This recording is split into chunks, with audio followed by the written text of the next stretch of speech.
ಇನ್ಸ್ಟಾಗ್ರಾಮಲ್ಲಿ rocket stove ನೋಡಿಬಿಟ್ಟು ತುಂಬ ಜನ ನಮಗೆ ಫುಲ್ಲು ಡೀಟೇಲ್ ಕನ್ಸ್ಟ್ರಕ್ಷನ್ ಸ್ವಲ್ಪ ಮಾಡಿ ಅಂದರು. ಸುಮಾರಾಗಿ ಎಕ್ಸ್ಪ್ಲೇನ್ ಮಾಡ್ತೀನಿ ಕನ್ಸ್ಟ್ರಕ್ಷನ್ನು ನೋಡ್ಕೊಳ್ಳಿ. ಈ ವಿಡಿಯೋ ಓಡ್ತಾ ಇದೆಯಲ್ಲ 10 ಸೆಕೆಂಡ್ ಒಳಗೆ ನೀವು ಸಬ್ಸ್ಕ್ರೈಬ್ ಮಾಡಿಲ್ಲ ಅಂದರೆ ಅಲ್ಲಿಗೆ ನಿಂತೋಗ್ಬಿಡುತ್ತೆ. ಸೊ ಹಾಗಾಗಿ ಬೇಗ ಅಲ್ಲೊಂದು ಕೆಳಗಡೆ ಗಂಟೆ ಇದೆಯಲ್ಲ ಅದನ್ನು ಬಾರಿಸಿ ಸಬ್ಸ್ಕ್ರೈಬ್ ಮಾಡಿ. ಇದು ಮಾಮೂಲಿ ಕಿಚನ್ ಚಿಮ್ನಿ. ಇದೊಂದು ಎಣ್ಣೆ ಟಿನ್ನು. ಈ ಎಕ್ಸಾಸ್ಟಿಗೆ ಕರೆಕ್ಟಾಗಿ ಮಾರ್ಕ್ ಮಾಡಿಕೊಂಡು ಇಲ್ಲೊಂದು ತೂತ ಹೊಡೆದಿದ್ದೀನಿ. ಇದನ್ನು ಹಿಂಗೋಗಿ ಕರೆಕ್ಟಾಗಿ ಎಣ್ಣೆ ಟಿನ್ ಫಿಕ್ಸ್ ಆಯಿತು. ಇಲ್ಲೊಂದು ಕಟ್ಔಟ್ ಮಾಡಿದ್ದೀನಿ ಈ ಥರ.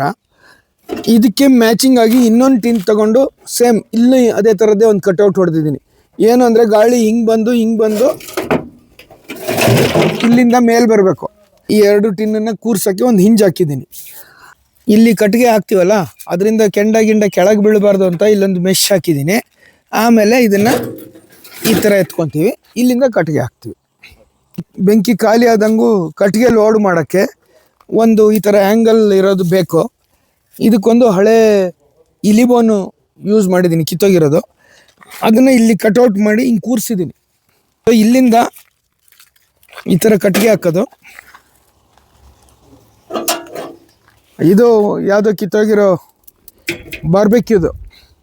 ಸೊ ಇವಾಗ ಮಾಮೂಲಿ ಫೈರ್ ಇದೆ, ಆನ್ ಮಾಡಿದ್ದೀನಿ. ಇವಾಗ 1ಕ್ಕೆ ಇಟ್ಟಿದ್ದೀನಿ,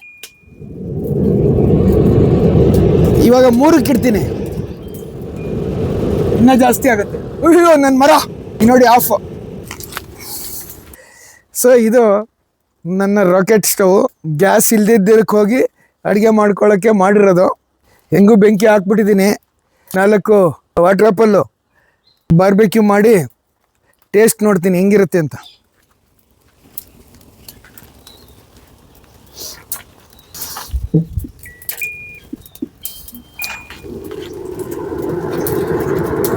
ಸ್ಮೋಕಿ ಫ್ಲೇವರ್ ವಾಟರ್ ಆಪಲ್ ನೋಡಿದ್ರೇ ಬಾಯಲ್ಲಿ ನೀರು ಬರ್ತಾ ಇದೆ, ಮೈಯಲ್ಲಿ ಬೆವರು ಬರ್ತಾ ಇದೆ. ಬೆಂಕಿ ಮುಂದೆ ನಿಂತು